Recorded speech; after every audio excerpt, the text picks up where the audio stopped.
Good afternoon. Welcome to the special meeting of the Council of the Corporation of the City of Elliot Lake, dated Friday, March 28th, 2025 at 4 p.m. Call to order.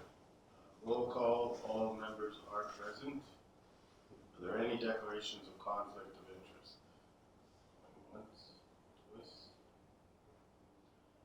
Okay. To start, we have a motion that Samantha Brown be appointed Clerk Pro Temp meeting. Mover, Councilman, seconded, Councilor Flintoff. All in favor? That's carried. Input, public input session. Mr. Mike Thomas would like to speak to item 6.1. Mr. Thomas, please.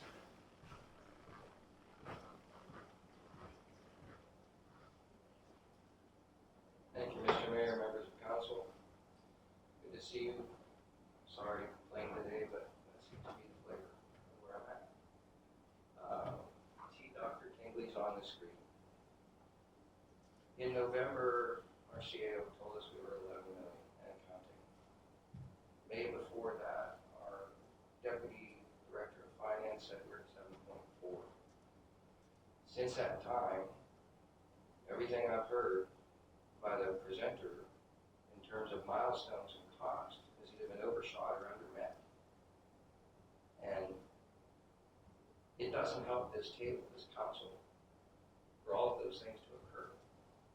And with the financial shape that we're in, and the report that I read that the staff is putting forward today, it looks like we're paying upwards of $120,000 for 6 blocks and 6 beams to keep the building from falling down.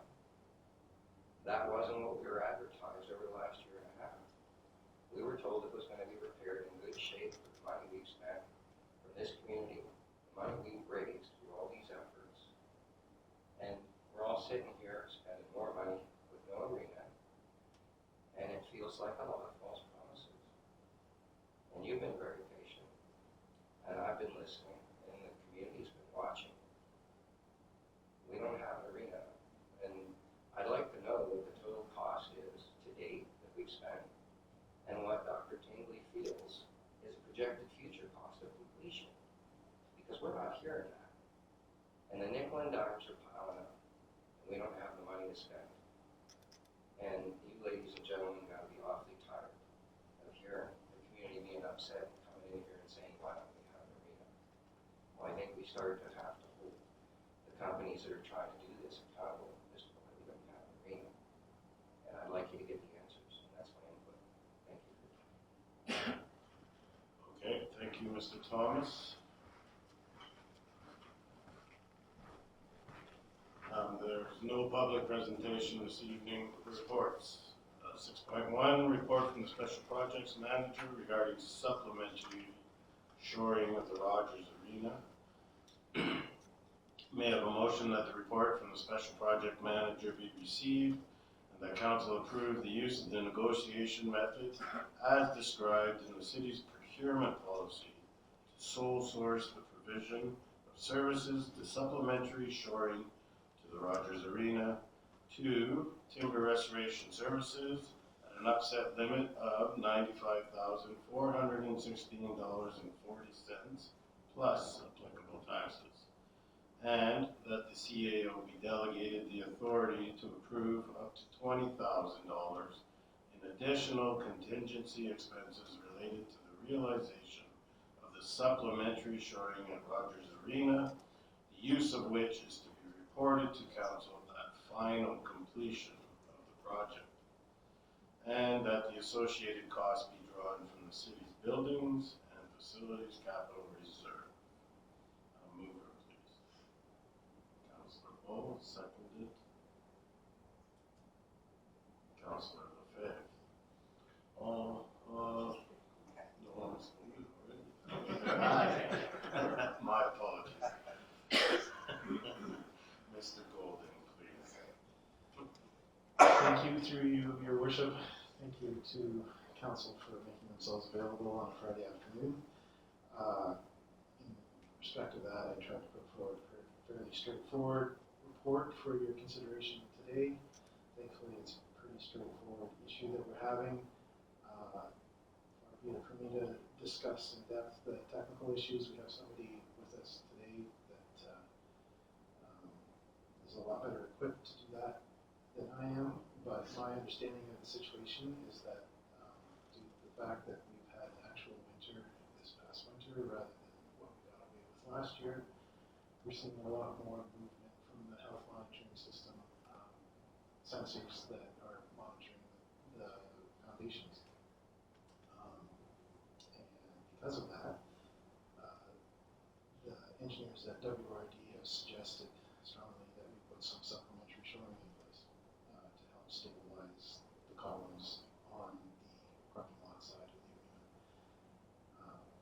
I'm happy to take whatever questions council might have at this time, but I would encourage you to direct any technical questions to Mr. Dr. Tingley, who's here. He's made himself available from Australia this morning, so he's up pretty early to speak to us all. Okay, thank you, Mr. Golding. Welcome, Dr. Tingley. Good morning.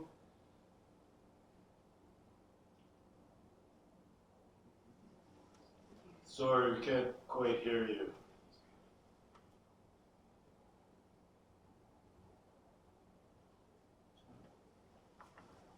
Is it muted? No, we're not muted.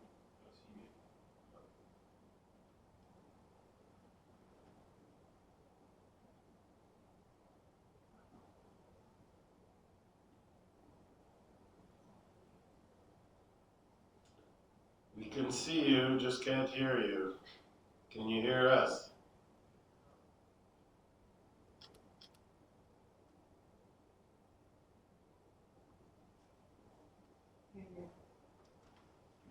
Can you hear us? A thumbs up? He's testing. He's got his mic on. Yeah, his mic is on. You can see it right here. Can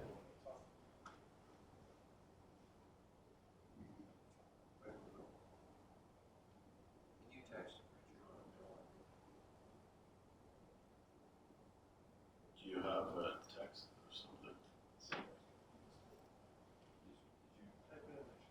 It sent a Zoom message like, no, we can't hear. Oh, he disappeared.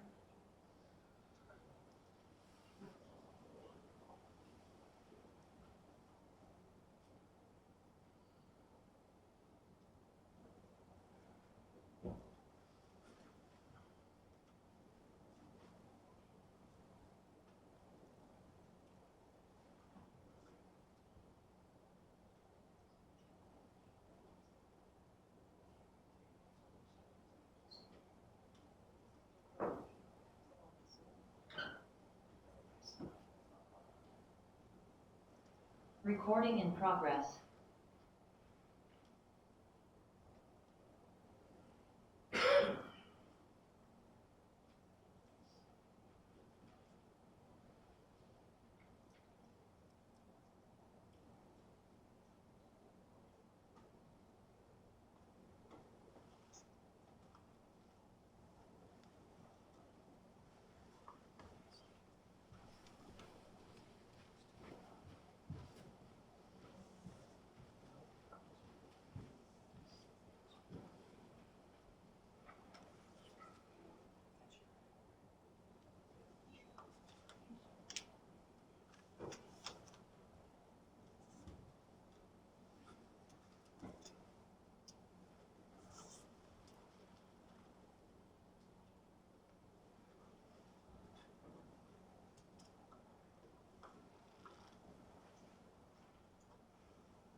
Okay, that's a bit better. We got some sound. Can you hear us?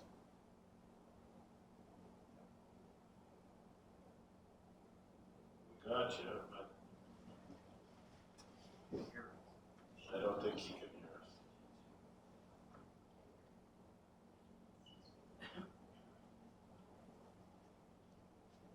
Our mics are on, I can see our volume. Weary, pardon me? Our end, we're good. I can see our mics volume up and down when we talk. So is there any way to tell if he's muted? He's putting some headphones on right now. Good morning again, Dr. Tingley.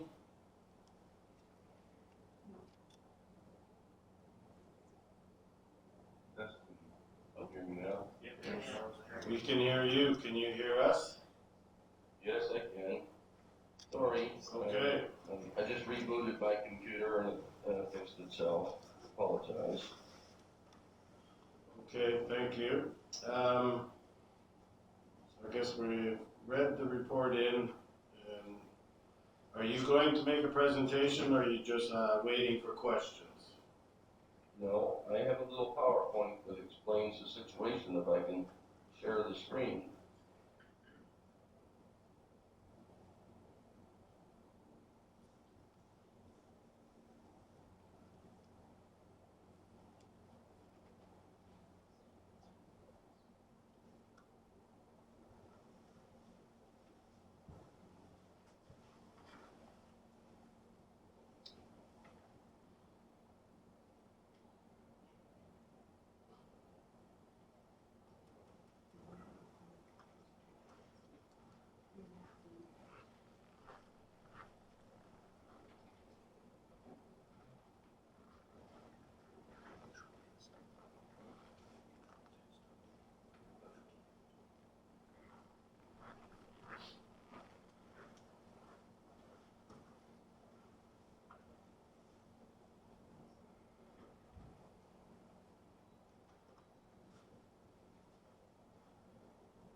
No?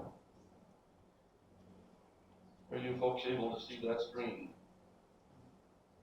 Right now it's black. Okay, there we go. Are you able to still see the screen? Yep. Okay, well, thank you for listening to me tonight. Thanks for Bill for inviting me on through the chair and Mr. Mayor. I'm just showing on the screen here some health monitoring equipment that the Elliot Lake Executive Branch, I think, were wise and smart enough to have us install on the building last year. And this shows you the particular health monitoring device that's providing for alarms. And every day, the health monitoring system provides results and updates on the condition state or the deflection and movement in various elements in the building. And of course, we've all been getting those delegates that Rob, Bart, I get it on my phone, our chief engineers get it. And we watch these signals, notices come in. And we've responded by tightening up shoring as the temperature dropped and the steel towers temporarily supporting the compression cord dropped, contracted with change in temperature, and we went in and adjusted and so on to make sure that the shoring stayed in place and was in fact engaged. This is the culprit that produces the warning that we're discussing today, and it is the column angle that shows us the angularity of the columns at the ends of the trusses. And you see a wireless on the left and the instrument itself on the right, and the instrument itself on the left. And this shows you at the bottom of a column, and on the right side, measuring the angle in the column. And this is the device on the parking lot side that has been giving us alarms. This one here is the device on the compression side of the arches and the trusses, and these ones have been acting as they should. The trusses are upgraded, that part of the building is complete, and it's responding like it should be. And what we're doing with the shoring right now is taking loads off the columns, because we know the pedestals at the end, the sides of the buildings, and the parking lot side and the other side, are not doing their job. Their soffit is above frost line, it's at the water line, it's getting frost boils, it's moving. Some of the pedestals are very poor condition, and this is the route that we've been working with for some time in the substructure in the last few months. This shows you a reading. This is what Bill and Bart and myself and others are getting. You can see the response in the blue line. You can see the red zone here, which is a trigger device that gives us an alarm, a red alarm, and it's something as engineers we just don't ignore. And it shows us that the pedestal is moving, it's jacking, it's turning, the column itself is flexing outward. We had set up this alarm on purpose to give us advanced notice when we're starting to see movement and potential issues that could trigger some collapse. It would warn us. That's why we put health monitoring in place. That's what we're up to. This is the design that took us a couple of weeks to put together, showing the temporary strut that we would engage on the column to provide security. Now, I'll say this to council: if these alarms are triggered, it's possible that we could, not engage the system. It's possible that you could get through the balance of the frost relief and get into the warmer weather, and the building would not have a problem. But our due diligence as professional engineers is to protect the public and the building and the client. And so we feel that when the alarms set up arrive from a health monitoring system that the city has asked us to put in place, we just can't sit by and not be responsive. And so we're responsive with the design solution. It took us a couple of weeks to figure out what to do and how to the temporary system. We know that on April 7th, JCI comes back in to finish the roofing on that side of the building. We didn't want to have a conflict with them doing their work, so we wanted to get this done as soon as possible. Secondly, we'll have men and equipment up there on the roof, bringing extra dead loads and so on, and movement.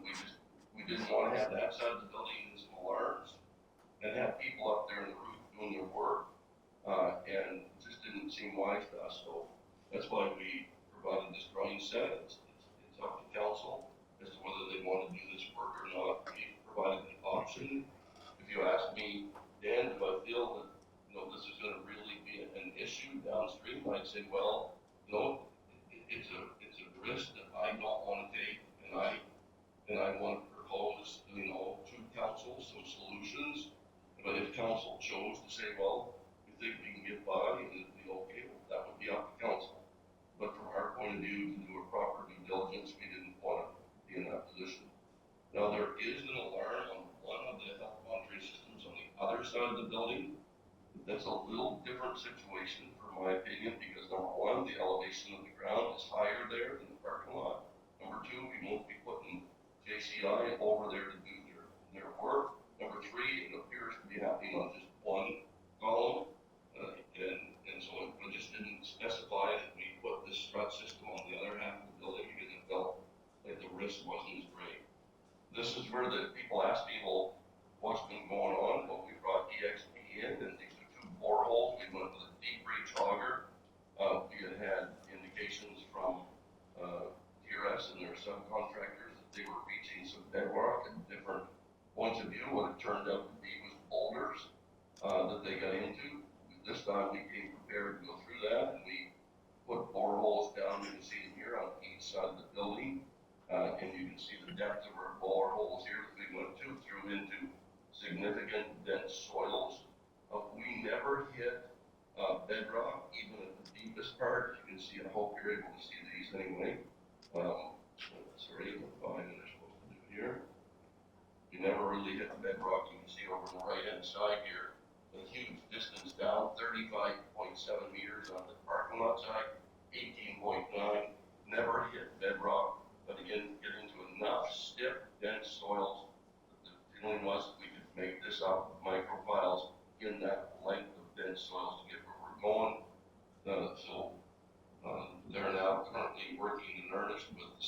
subcontractor on the, microfile side to redo the design, so that, and that interaction's been going on between WRD, TRS, subcontractors, EXP, the concrete people, to bring about a new design. It's taken us a couple of weeks to do that new design, which I think they've settled out on just in this last day or two. And so during this week, we hope we'll have that design settled from WRD's point of view. The TRS can revise with its subcontractors what this cost is going to be, and get on with it. And the sense is that they can get this work done by the end of July, the 1st of August, and start on the other side of the building from where JCI will be working on the roof system to get their work done over there while JCI finishes, and then to the parking lot side. So that's as succinct a report and summary as I can give you in a short thumbnail sketch. I know you don't want a long one and a lot of great detail, but that's kind of where it's at. So with that, I'm open to questions. Okay, thank you, Dr. Tingley. Well, let's have a question. I'll open it up. Any questions? Councilor Flittoff. Thank you, Worship. Through you to Dr. Tingley, thank you for, I think, getting up pretty early to be on Zoom. My first question is, so do we have comparison numbers in the shifting from the spring before to this spring? Like, because I'm pretty, go ahead. And through the chair, excellent question. But we do have comparison numbers, and that's kind of another one of the reasons it's triggered our response. I think the frost is driving a little deeper this year. Secondly, in this health monitoring system, because we know the pedestals are substandard, because we poured them, we know that there's several of these pedestals that are just simply bad concrete, and they've got to be replaced. There's no choice. The building has to have this done. And so because of that, what we did was we set up the health monitoring to monitor the lateral deflection of the column, so that in advance we could tell what was happening at the bottom of the column. So if you'll see at the left-hand side here in this picture, that's the bottom of the column. On the right-hand side, we're measuring the angle of the column.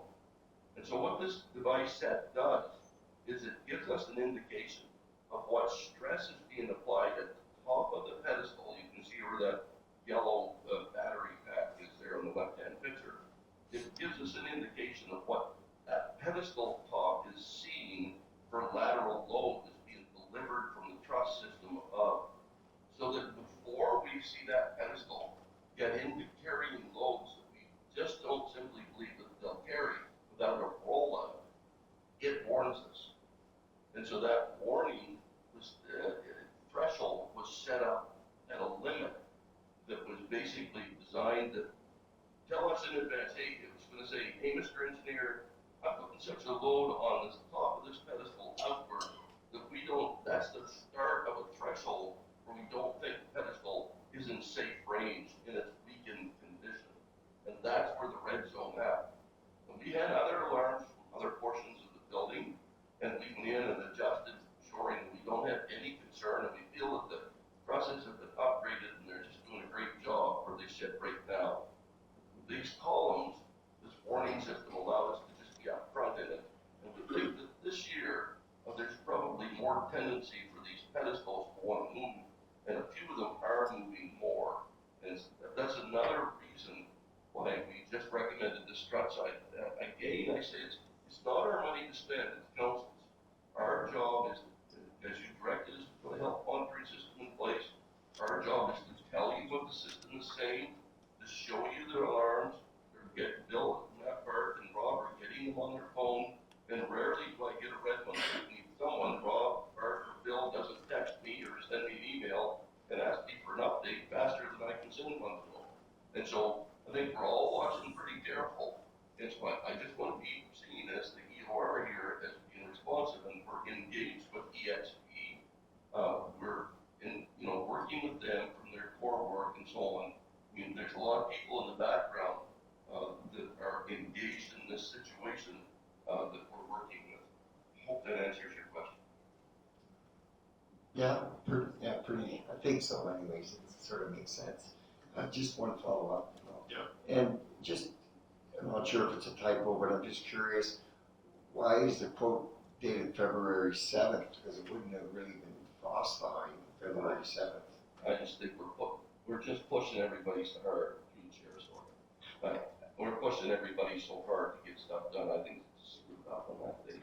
I didn't even notice the date was off, to tell you the truth, when I looked at the copy. Okay, thank you, that's it for now. Sorry, Councilor Matt. Thank you, Your Worship. Thank you, Mr. Goulding, for your report, and again to Dr. Tingley for being here today. And thank you for the additional information. I guess my question is based on comments that I'm sure we all hear around the table. There's a growing concern from residents in the community about the viability of these repairs. I guess my question is essentially, can you see the finish line in sight, Dr. Tingley, and how close are we? I see it. We've really worked hard with DXP and drilling these deep breach holes. You know, the building's sitting on basically sand, 14 to 16 inch diameter boulders, and no bedrock down there, depth of 37 meters. I mean, it's just a difficult site of a building on. And I was talking to Rob one day during this time, and you know, he said, like, the first time I think in 6 years of being involved with this project, that someone told me that this ice surface was an outdoor arena, and that they built the building around it. That was the first time I'd ever heard that. And when I heard that, everything just made so much sense. And I was involved growing up as a kid with our outdoor arena in Lower Gate down by Fundy National Park in New Brunswick. And we'd all help, you know, put it together each year and run the ice and take it off the ice. And, you know, the outdoor arenas are very susceptible to the weather. And so we'd have a great outdoor arena. The people would want to have better opportunity, longer time. And so, you know, this building got built over top of it. Well, that explained why the concrete, which was built by volunteers, and Rob talked about doing fundraisers to get the money and volunteers helping, and so on. And so you can see this thing all unfold with the pedestals getting too shallow. They took the water line, they should have went deeper in our system. The concrete and several of the pedestals just mixed wrong. It was not good quality control, and they went downhill faster.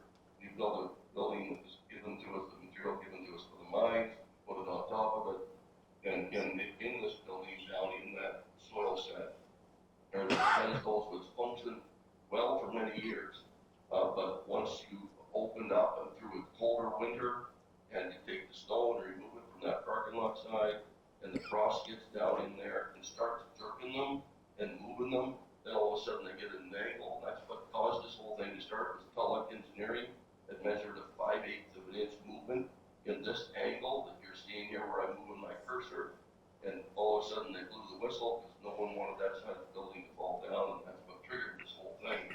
And of course, we continued to get into our investigation, and then have to deal with this substructure underneath and make sure that we get the right solution. We now have redesigned the substructure microfiling, and from what it was back when we didn't understand the full depth of this geoside, and I believe that we have the solution in hand that's needed, and I think that the contractors can proceed through and have it implemented by the end of July, 1st of August. Answer your question. Yes, thank you.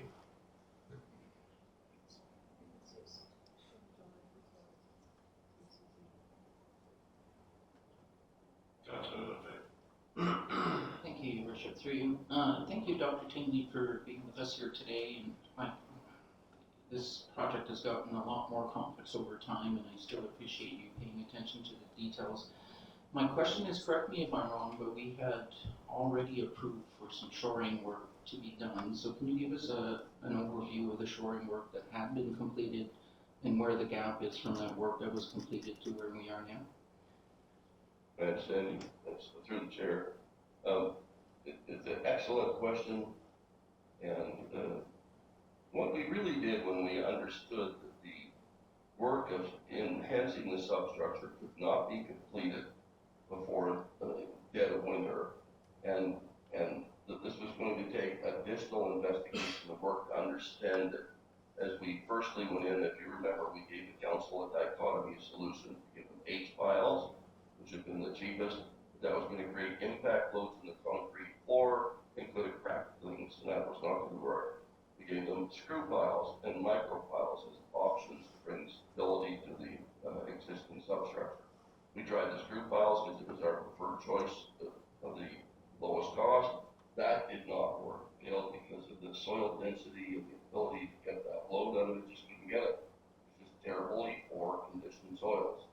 Then we went into micropile, brought them, put the casing in the yard, started going down. They basically hit what they thought was bedrock. We defined bedrock, but it wasn't, it was boulders. They stopped out the work because clearly the solutions that we had in our first design was based on hitting some dense or bedrock down there a certain distance, around 10 to 12 meters. And as they get into doing it, we didn't hit it. We had to blow a whistle, pull back, and do the deep reinforced with EXP and get them involved and get their expertise again to give us their recommendations as to how to handle this complexity that we've encountered. But when you get to Christmas time, and you're not going to be able to get where you're going because heating, hoarding, exposing the soil, potential of digging down and letting the frost get at those soffits under the pedestals, we realized that what we had to do was stop and go to temporary shoring to take the load off the columns. So we did that. We have shoring in the building, taking the loads off the columns, and what we have is the dead load just at the ends where we can't get the shoring close enough to the column. And so there's a dead load there in that system, not the whole building, but the dead load over in that corner. And because that alarms are going off, and we're seeing that twist again and torquing on the same side of the building that we're going to put JCI on in a few days to start roofing work. They stopped during the winter. Now we just felt like we just couldn't, go on with the risk of that potential movement and what that would mean in the building. And so that's why we designed the solution, brought it forward again. This is an opportunity, it's an option to stop these alarms, or at least protect against the alarms and creating further rotation. And at this juncture, it's really a council decision as to what to do in terms of moving forward. I'll say it again, there is temporary shoring in there that's attached to the compression cords that's taking the roof loads and transferring them down through shoring points. And what we're dealing with now on the side of the building is that rotation of a pedestal, that lateral movement of the column, in spite of the fact that there's all this shoring, but we can't get shoring right at the column. It's asphalt around the apron, not concrete. We know now why, because they built this building over the old skating rink, and that asphalt is crumbling. It's feathering off from the edge because of successive years of frost heaving. It's got no strength whatsoever. It's very thin. It's just no place to put shoring. You just can't get the bearing capacity in there on it. It's just moving, and it's close to the outside. Curtain walls aren't insulated well. There's moisture in the double base plate at the bottom. That all works together to create movements, and we just don't want those movements, particularly where you're going to put a roof on that side of the building, and they don't want the roof leaking.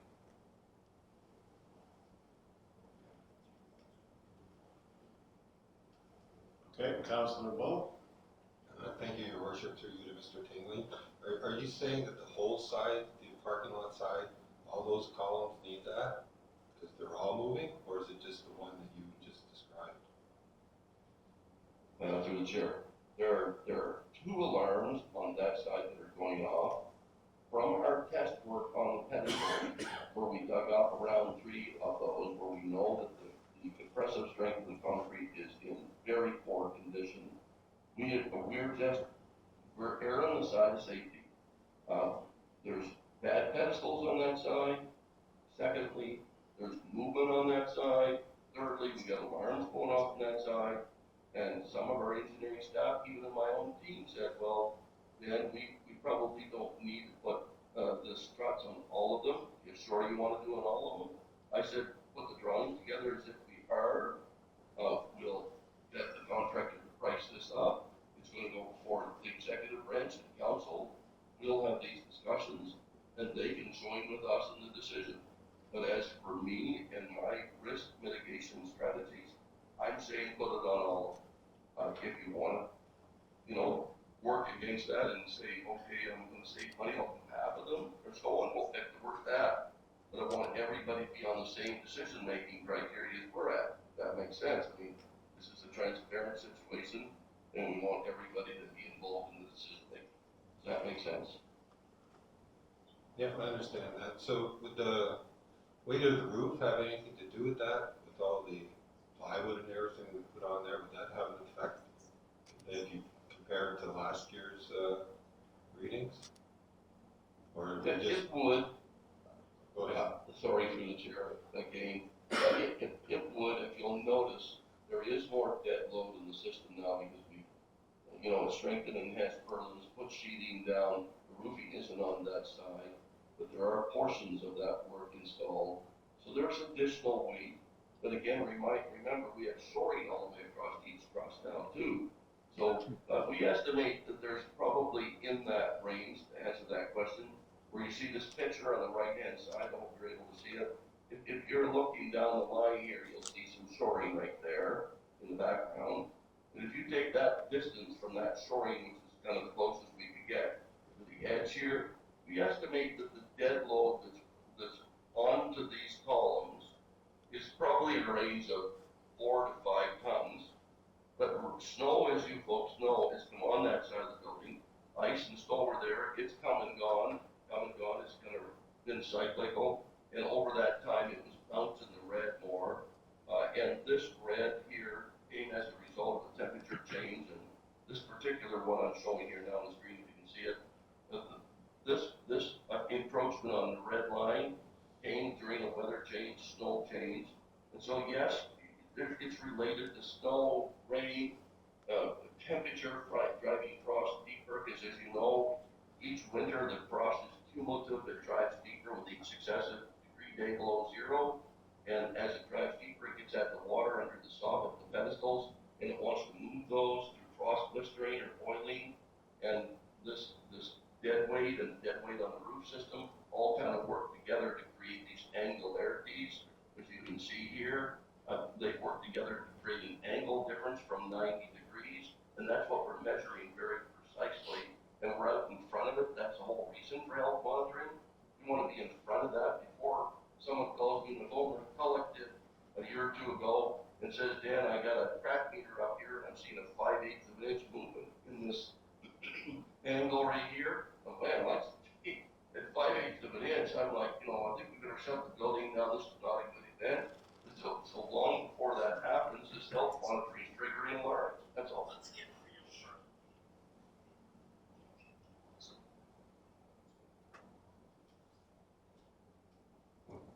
Okay, thank you, because I was just concerned not concerned, but every winter, every frost, when the frost comes on the ground, every building's going to move a bit, so I was just curious that your 5/8 is more than what a normal building would move. I think I heard 5/8 that we were running through the chair, that 5/8 the building moved back in the day there 2 years ago is way more than any building should move, and that would be a dangerous scenario. That'd be significant danger. If this column moves out of plane, create a rotational movement that's 5/8 of an inch here, that's a serious issue. So these health monitoring systems that we have installed now are triggering warnings way ahead of that. And if you were at the building right now, you looked at this column, you wouldn't be able to notice anything. Because the health monitoring system is much more precise than what we can see in our eye. That's why we install it. So we're out in front of a potential problem. And so that, in a sense, is another reason I say what I said earlier, is that the health monitoring is doing its job. That's what you paid for. It's doing its job. And we're responding, doing our job, which is to protect the public, the building, the investment by providing a solution. It's up to the owner to decide whether they want to roll the dice on whether this will be mitigated as warm weather gets in and the frost stops, there's no snow, whether that'll be mitigated and those alarm numbers will drop off, or they won't. But our job is to be out in front of it and do the right type of due diligence for you as our client, and that's what we've done. Thank you. Because we can have all the cell phones turned off or those whatever. She was gonna get a warning, but she's not. Oh, okay, thank you. Thank you, Dr. Tingley. Well, Apologies, yes. Okay, Councillor Seidel. Thank you, worship, through you. I'm not sure where council is at the appetite of if we're gonna do this or not, but my question would be, if we decide, whatever decision we make today, if the movement, is there any possible way that any of that movement would damage some of the work that's been done on the arena right now? and through the chair, the trusses are not in danger of being damaged because of this movement. What the alarm has warned us about is that the pedestals could move abruptly at some point and destabilize that picture you see in here on the right. If you can see my cursor, they would destabilize, and this column, which is attached to the pedestal, would roll out at its base, and this whole system here would move quite a bit. We have shoring in next to it here, so the concept that the whole truss could collapse, that's not what we're thinking, because it's all shored at the compression side. What we're doing this for is to mitigate movement here, rollout, and disturbance of these connections here and cause damage to them. And secondly, we know we have roofers going up on top of it right here, and they're putting new roofing, and if this movement gets excessive, then they attach roofing to the system, and then we come in and do the rest of the work of stabilizing the substructure. We'll have baked in, if you can see, understand that layman's term, we'll have baked in some deformation into the system underneath this newly placed roof system.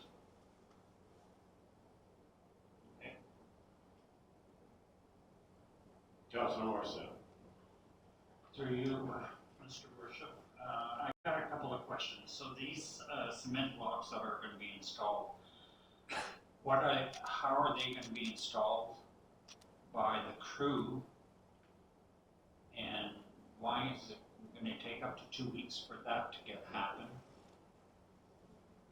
That's one of the first questions, and I'll go on after. Okay, so through the chair, you can't buy folks, how you see these concrete lane dividers and so on all over the place.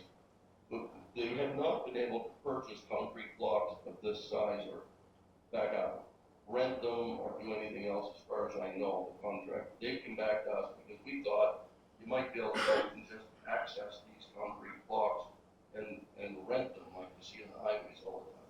They just can't find them. And so they're stuck, as you can see here with this quotation, putting them into place. And you see how they attach them there against rollout if you're looking at my current picture on the screen. And this design we have here was an interactive design as we went back and forth with the contractor trying to decide what was available and what they could supply in short notice and short term.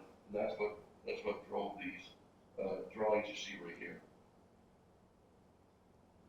Trust that answers the question. I'm ready for the second one.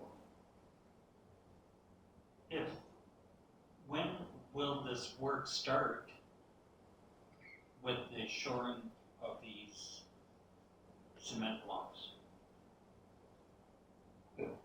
Through the chair, it's my understanding that as soon as the purchase order is approved by executive branch, they'll immediately get at it, and their hope is to try to get this turned in a 2-week period because we have the roofing side coming in, and so it's bundling up, and that's the reason for the emergency, or I don't know what they call it, emergency, but the quick meeting tonight to deal with this is because it's time sensitive. My third question, would it be beneficial to us to leave those cement blocks for next year and the following years to help with everything that's happening with the building? Through the chair, when I get done my design, when my design is implemented, there'll be no need for any cement blocks. You know, this is about getting this building back on its feet, on its substructure side, and there'll be no need for concrete blocks now. When you use those concrete blocks around the city for a variety of purposes, the answer is yes. And I think one of the things you might consider is having the contractor put lifting lugs in them, then you could place them in different places if you have road alignment issues you want to make, if you have other places you need barriers. You're certainly going to reuse these blocks, they're not going to go to the landfill, that's for sure. But in terms of do we need to leave them there for this building, in my opinion, no. Unless executive branch sees something about the roof side, JCI is going to be late, I don't see the contractor being late. This is all full steam ahead to be ready to complete this building in July, August, and ready to put ice on this coming winter. When can we expect the EXP portion of the work, the outside work? Can we get a report on and an idea of when that's going to end up starting? Or is that too early? Through the chair, the EXP report has been sent already to executive branch. Bill, Bart, and Rob have had that since it's been available now, I think 3 weeks, 2.5 weeks. We immediately upon receipt that began changing our design, working with EXP, the TRS, their subcontractors, the concrete contractors. It was a round robin interaction because there's no sense in us designing something new in absentia from everyone. And so we worked together, and that's why that round robin iterative process took, I think, a couple of weeks. We told Rob 2 weeks ago it would take 2 weeks. And we have a final design now that's circulating right now, where they're putting a price tag to it right as I speak. Thank you. Okay, I guess it's my turn, Dr. Tingley. Thank you for the report, Bill, Mr. Golden, sorry. I have probably a run of questions here. In your presentation, I noticed the chart, the first upswing towards threshold was in and around March 22nd, 23rd. What are the current measurements today, or is that available? Flatline, through the chair, flatlining about that number. Now, so I think we got, Bill, correct me if I'm wrong, I think we got one red last week. What does that mean? That means it went up again. So it's hovering around that red zone right now. And I would expect if there was no event took place, one would seem that blue line would settle out as the frost got out of the ground and the temperature changed, you would see it get out. It's just that I didn't have the courage or the confidence to let it play out. Okay, so there's been a number crossing the threshold or just at threshold? I understand you. Sorry to interrupt. It triggers a red when it gets and bounces to it. So, and then you see a continuation of the reds. In other words, it continues to get you the alarms. So, I think that's what brought on our consternation is that it was just continuing to be in this zone that we didn't like to be. Is there a safety factor associated with the threshold? Surely there is. We have set that ahead by, I think it's 0.1 radians. That's a highly technical term. But basically, we didn't want to be right up against the hard number. That's why these reds are set so that we have a warning. And can respond if it's on its way to something much worse. Okay, so you answered the questions about the number of piers basically affected. Time to deployment, you're estimating is 2 weeks. Does anybody know how long the frost is in the ground? I have a good idea on that. So the chair again, typically we see in April the frost drive stops because your degree days below zero drop off. And every night you have more degree days below zero drops off. Well, that frost down below the ground at the base, which is blistering, that frost is there until the reverse happens and warms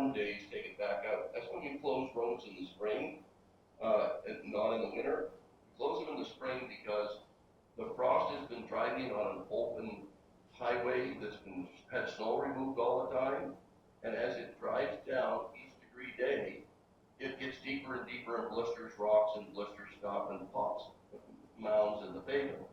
Well, then what happens in April, March and April, the suns get stronger. The sun's rays are stronger, the asphalt or blacktop sucks up the heat, and it softens the pavement. So at the same time you've got the frost drive, you've got the pavement softening, and that's when we usually have restrictions on our roads. Because you've got this event going on where at the top it's soft, the bottom it's driving and popping the rocks and blistering. So in this particular case, the frost is driving still on degree days below zero, and that will be alleviated on the other side of the coin as the higher temperature days come in, and that higher temp days drive down and mitigate that frost that's down in the ground. So there's a transition period. My expectations would be that transition period would probably be now somewhere towards the end of April, and that's the most critical time. Of course, that's why we move quickly on these matters. Okay. Do you think that we'll approach these stress levels when the actual repair of the foundation is happening? Understand? Through the chair. So these stress levels, when we're there, when the contractors are there and they're affecting the repairs that are necessary after micropile driving, we're going to have developed each of these columns a separate storing system, and that's what's in our design right this very minute that we've been wrapping up. Is what will we do when we micropile into the ground, concrete around those micropiles, past the column that's above to it. Well, in each of those successive cases, we'll be taking special precautions to temporarily shore in different ways that system. And that's going to be part of the solution.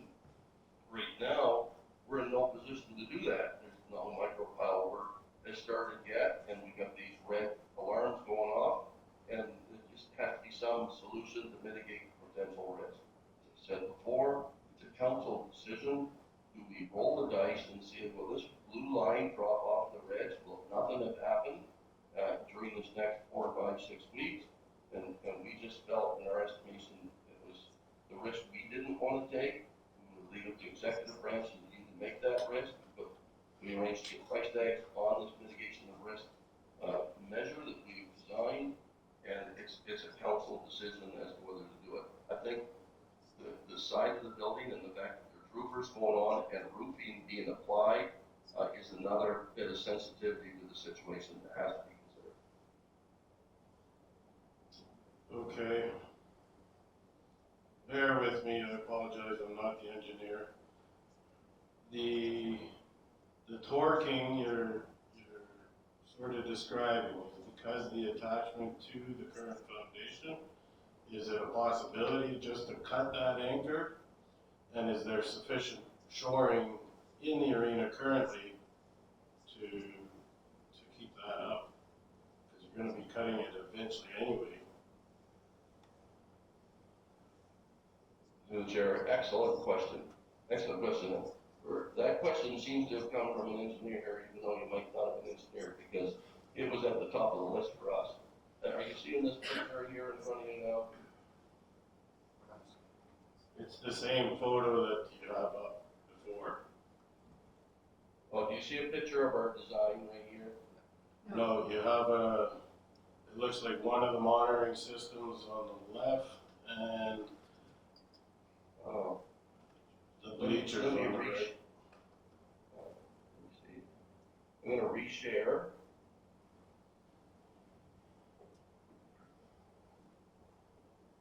Are you seeing that now? It's black probably, and it's going to come out in a minute. Seeing it now? Same.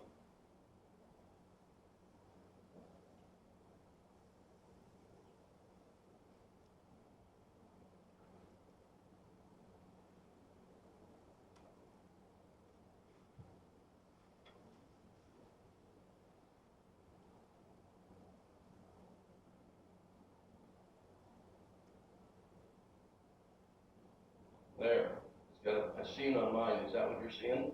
No, it's gone back to the same one. Oh, boy. Anyway, I'm sorry. It's showing on my screen and I see it flash up on what I share. So. Anyway, to answer your question, in this design that we have, the existing column comes down and attaches to the pedestal, as you talked about. And what your question relates to is, would we go in and basically detach that new attachment because we've got the columns in and they're attached to these old pedestals? That's work that's been completed for some time.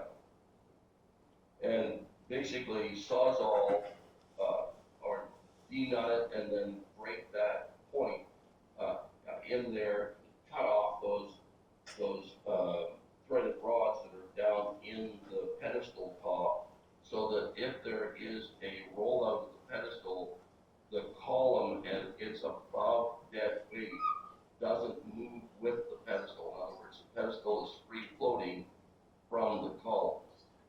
In order for us to do that effectively, we would have to go back in and put more stability around the existing columns, more shoring around the columns, and find a way to get that shoring around the columns where the knee brace on the right-hand side of this picture, there's a knee brace that attaches to the column. That prevents us from having a shoring post that goes up on the inside face of the column and attaching to the compression port up there, because the knee brace is in the way.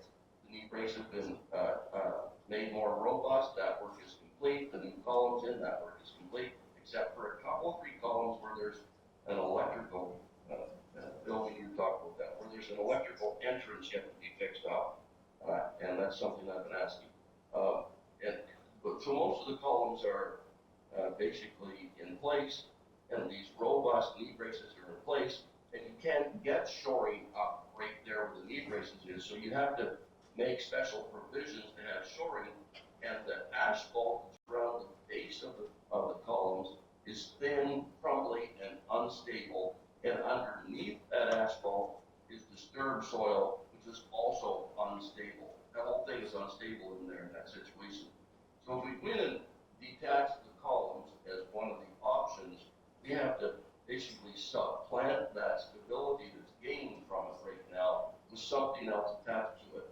And that didn't seem to be as economical as a solution in the early going right now. Secondly, it certainly wouldn't be as quick and easy to install. The timelines to do that would be much more, as in 3 or 4 weeks, and it would be the front end of doing the micropile post-concrete work. And so it was a turnaround time issue, it was a cost related to doing an alternative issue, but it was one of the first things, in a way it's interesting that you brought it up, because it was one of the first things we considered doing, but as we investigated alternatives to making it stable, it just didn't see the most economical and quick way forward. And then it became apparent to us that JCI was going to be starting the roof on the 7th of April. And, that would mean we're there trying to create stability around each of these columns. At the same time, they're up above working the roof. There's going to be conflicts in contract. Okay, appreciate that. Now, you mentioned that when the actual repairs occur, you will have to have a shoring system. Is this temporary shoring system sufficient? And if we do your lug nut suggestion, is it portable and usable around the arena enough that it makes this investment, double worthwhile? Through the chair. The concrete blocks can be reused in a host of locations by council throughout their work, so that they won't be waste for anything. The struts that have been put in there, the glue lamp struts, are reusing the material that was already there in the existing works that we had. So the struts were basically using material that's already on site. That was another reason we designed this way, so it could be quick, use materials we had. The new things would be the connectors to connect to the blocks and connect to the columns. They would not be usable for anything else, so they would be wasted. This system, the strut system, is not needed during the installation of the micropiles. Further to that, it can't be used. Because right where those temporary blocks are in structure placed, we're gonna have to place micro pile driving equipment, so they're gonna have to come out. Okay, I do have a few more, but I'm gonna open it up. Did I pique any questions? Councillor Flintoff. Thank you, Worship, through you. I just, a few of them have been answered along the way. I just want to reconfirm before I go any further. So this shoring is really nothing to do with the micro pile insulation. You're doing a completely separate shoring every time you go to do a micro pile. This shoring is for the frost, thaw, and then when they come in with the micro pile solution, they'll have to remove that shoring. That's my first question. Through the chair, that's exactly right. This is a totally temporary solution. Okay, thank you. And if we Point do, of order, I'm gonna say this the last time. Okay, you've been warned before, a couple times. Please be quiet in the crowd, turn your phones off. Thank you. Sorry, Councillor Flintoff. thank you, Mayor. If we do not, and you've pretty much reconfirmed this, but I just want to ask again myself, if we do not agree to this, we would still, when it's ready to go, when the frost comes out of the ground, you'd still be coming up for the solution of the micropile repair. It's not like you're gonna do upset at us, you're just doing your due diligence with our council. Yes, that's correct. This is a temporary solution to mitigate a potential risk that the health monitoring system has warned us about. The health monitoring system was paid for by council on purpose to warn us about potential issues. This is a response to those warnings to do the proper due diligence as your EOR. This system will not be used during the micropile work. It will need to be removed. Micropile work will go on to create a design system for stability in the building. And during that work, different ideas and concepts will be employed to achieve that work. This is a temporary solution, and if the council decides on the risk management, spend this money or not spend it, our job is to tell you about the risk. We could get through the next 6-7 weeks, no event take place, nothing happened with the building, and we just get on with micropile work, the roof gets finished, they get finished with micropile work in July, everybody goes on, and this money could never have needed to be spent, and council decides, no, we're gonna take that risk, away we go. Our job is to respond to you as our client, and respond to the alarms, and not ignore them. And we're doing our job by doing this. Okay, thank you. And just a question over to Mr. Golding. So with the roofing and JCI, would they be receptive to maybe, depending which way we decide tonight, to back them off a few weeks or tell them they could work on the very front, which is probably 3 or 4 days? Would that be a possibility? Thank you, through you, your worship. I expect that would be a possibility. It's something we've been considering for logistics issues anyway. But I think there's a broader point here. We're partway through a roofing installation.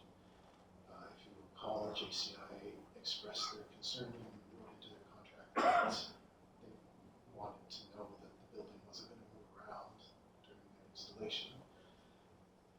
And staff, or at least myself, use this as a way to ensure that we come out of a roofing installation with a warranty intact.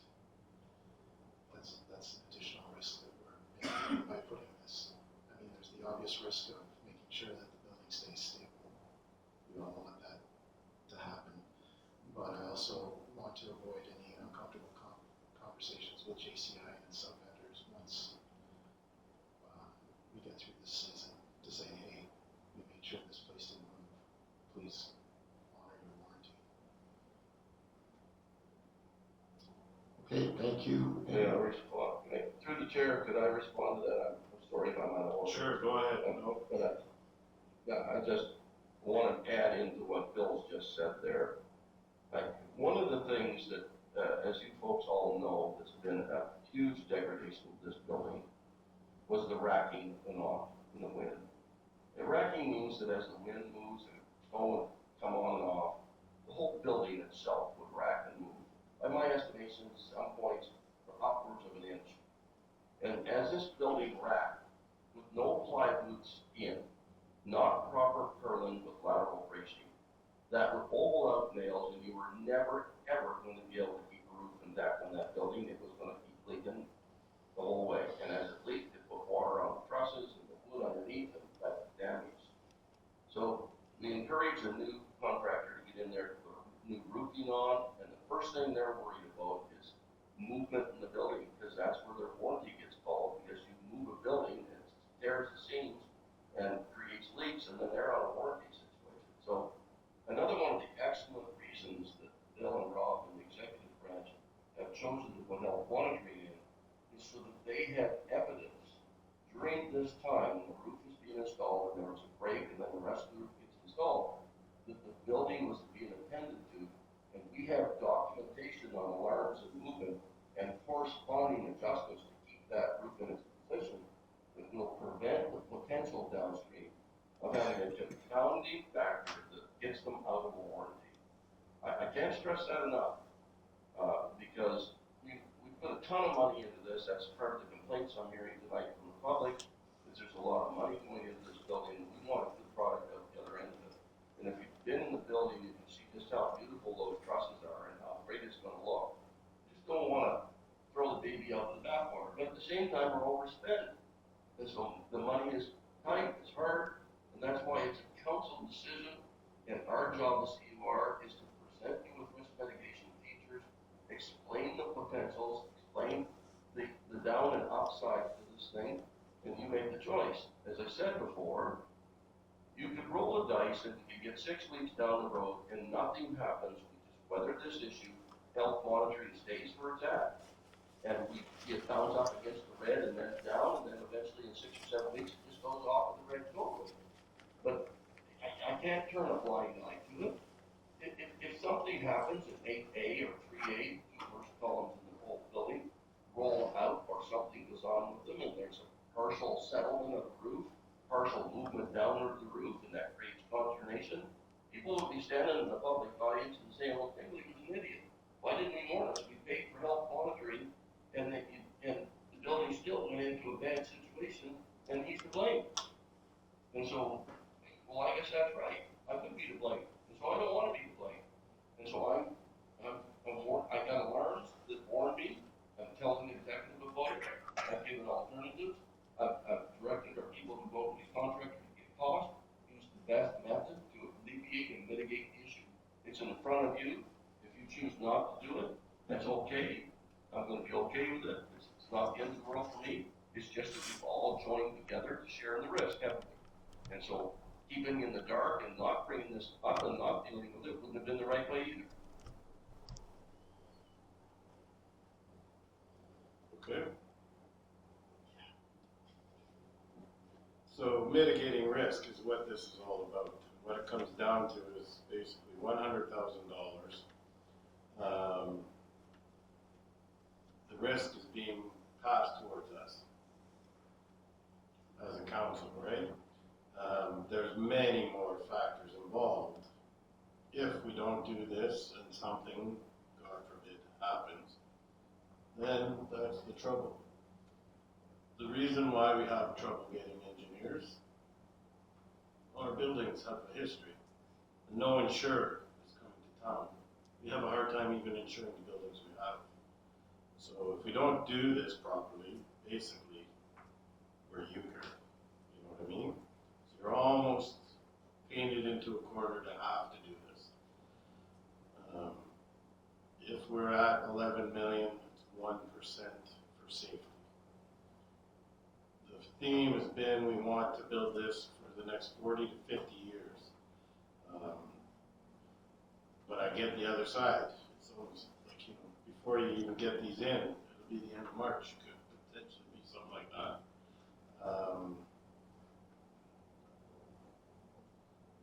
Just one quick question, with these temporary, blocks, what kind of uses would there be for in town?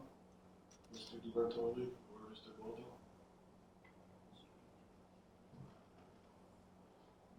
They're pretty multifunctional if you keep in mind what a Jersey barrier does out in the roadways for construction. These are just a little different shaped blocks, but they can be used for various types of purposes. They can be used for supporting shoring. They can be used for blocking entranceways. They can be used for relining traffic during construction phases of roadways. There's multiple uses that they can be put to.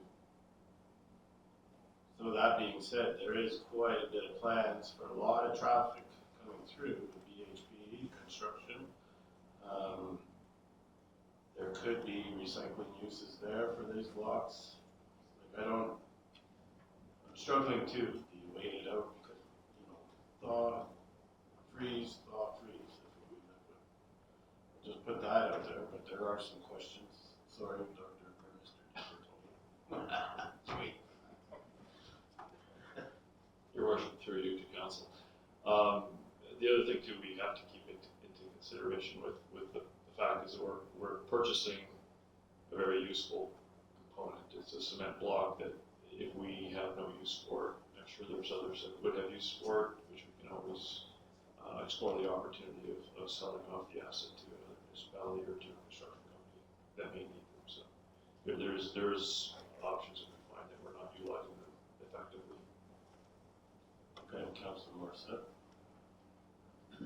My comment is, if we don't do this, if something does happen, and the Ministry of Labor gets involved, it costs us a lot more money. If there's an injury or death happens on that building. For the 100,000, sure, it's more money, but if it's safety for a whole bunch of people, I think it's worth it. It's going to be a lot less than having the ministry involved later on. Okay, Councilor Fev. Thank you, Your Worship, through you. So, for me, it's about facts. If we weigh the pros, we get the roof contractors to stay on schedule, because there's no way they're going into that arena with the health monitoring system behaving the way it is. Do we really want to delay work with the hopes that we're going to have the arena ready for the fall for the hockey team to be in there? Because we've been told by the hockey team that if we do not make it, we will no longer have a team. So we're pushing to open an arena that may not have any use unless we stay on track with our schedule. As Mayor mentioned, it's less than 1% of our budget. If we go with the pros and the cons, I'm inclined to agree that we need to spend this money. We have multiple uses for the assets once we're completed. Those would be my thoughts. Councilor Mann. Thank you, Your Worship. Just to add to your comments about percentages, we're talking now about concrete blocks that are essentially 10% of this quote. The real cost is mobilization, professional services, and the individuals doing the work. I don't want to get hung up on $10,000 worth of block. I think your comments are very appropriate. Again, and Councillor Morissette's as well. This is about mitigating risk. We have a professional engineer that's come forward with a recommendation, and I'm personally uncomfortable going against those recommendations. A lot of people are saying we can build something cheaper than this. Let's stop. Well, again, I asked the question earlier, and I said, can you see the finish line? And Dr. Tingley's response was yes. Some people will disagree with his professional opinion. That's unfortunate. But right now, I'm still comfortable with it, so I'm prepared to vote on this and get this started. Thank you. Okay, any final questions or comments? Councilor Clinton. Just final comment. It's Dr. Tingley, we really appreciate your professionalism and everything, and basically, these reports you're giving us, as you had mentioned earlier, you're doing your job, and Mr. Goldie's doing his job, and you're right, if you didn't bring this to us, and now that you've explained it all, it just, when you get, I don't want you to think that we're like, oh, why are you doing this, but when you get sort of another $100,000 and then a public sees it, it's a lot of money, it's something for coming out of somewhere, but now that it's all been explained, it's like as all most of the other councillors have said up here, it's what if we don't do it and something happens? It would be life changing. So I agree. Through the chair, may I respond to that? Sure, go ahead. Your Worship? We all are faced every day with risk decisions in our life. I mean, we make choices in our own personal finances, we make choices as a councillor that's been duly elected about how to spend public money. I mean, that's our life. Our life is about risk mitigation. We choose to run our car without brakes being fixed, guess what? You got risk mitigation, the next time you hit a stop sign, you can't make it. And so, at the end of the day, that's life for us. I'm 70 years old, I'm only 71 in May, and I've been through a lot of these buildings. And, the thing we have to remind ourselves is I know the budgets are growing, I know how that must be impacting the community and the delays with regard to the substructure issues that could come up. But we want to thank ourselves when we do the right thing. I mean, the executive branch chose to put health monitoring in place. Frankly, I'll tell you right now that was executive decision. That was their advice, their recommendation. They got at it before I got at it. They said, could we install the health monitoring back this year again? Because there were still things left undone. And we put it in place, and then we become aware, because the health monitoring system's in place, we become aware of things. And it's the aware of things that creates the risk. I mean, at the end of the day, if we didn't do a health monitoring, we were sitting around and all of a sudden one side of that building on parking lot A, a couple columns rolled out, and we arrived to see 2 trusses down 2 feet, hanging on, and picked up with a soaring, and you had to go in and assess the damage. You can say, well, you didn't know, and everybody did their best, and you had to deal with the fix-up because it had moved or rolled out. But in this particular case, the executive was smart enough to put in the health monitoring to set reasonable bounds and limits. Health monitoring has triggered certain warnings. We've dealt with those warnings, and this is a warning that was triggered. We've dealt with too, and now we have in front of us the choice. And the choice is, do we deal with this health monitoring trigger and mitigate that risk through this solution, or do we roll the dice and go down 5 or 6 feet and hope to get through this time and win it? I think that what creates the risk is the awareness, and we have an awareness in front of us right now, and it's my responsibility as an EOR, as a professional engineer licensed to practice in Ontario, to always serve the public and to make decisions that make owners aware of liabilities and serve the public to protect the same. And that's what we're doing.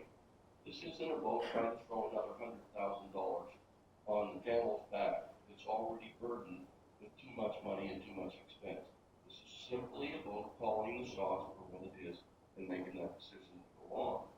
I feel like sometimes when we get into these fix-up situations, restoration project situations, it gets to be a lot of armchair quarterback.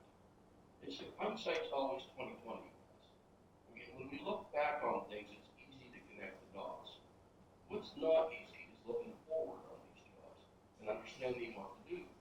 And I think executive branch look forward the right way with health monitoring, and as a result of that, we've had a warning come in, and we're mitigating the risk, and we're making choices to do the same.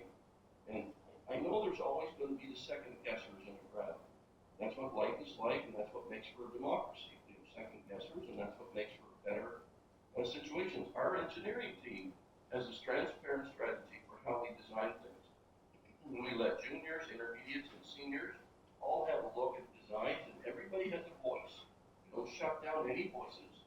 Everybody has a chance to say what they believe in the particular design solution solution, and this is no different in this case. We have lots of different options that were brought forward, and people interacted with the externals, and we brought together what was the best solution in the near term to get where we're going to mitigate risk.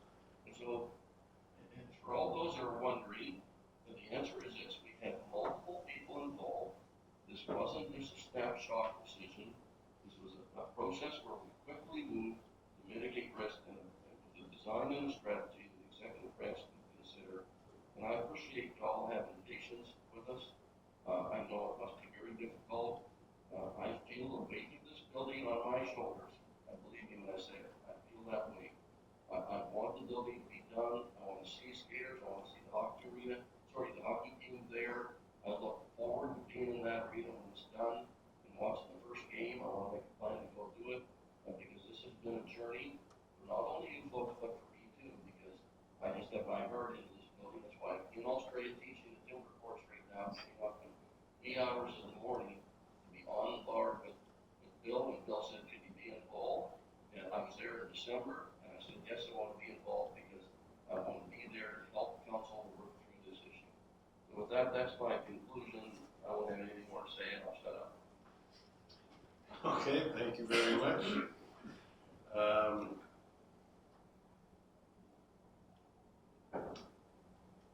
Yeah, we'll get into that, I guess, next round. Any other questions or comments? Last call. Okay, so if we're prepared, we'll take a vote. All in favor?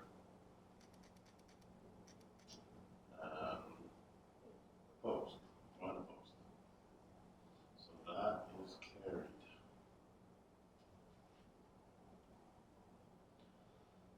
There are no notices of motion, there's no closed business,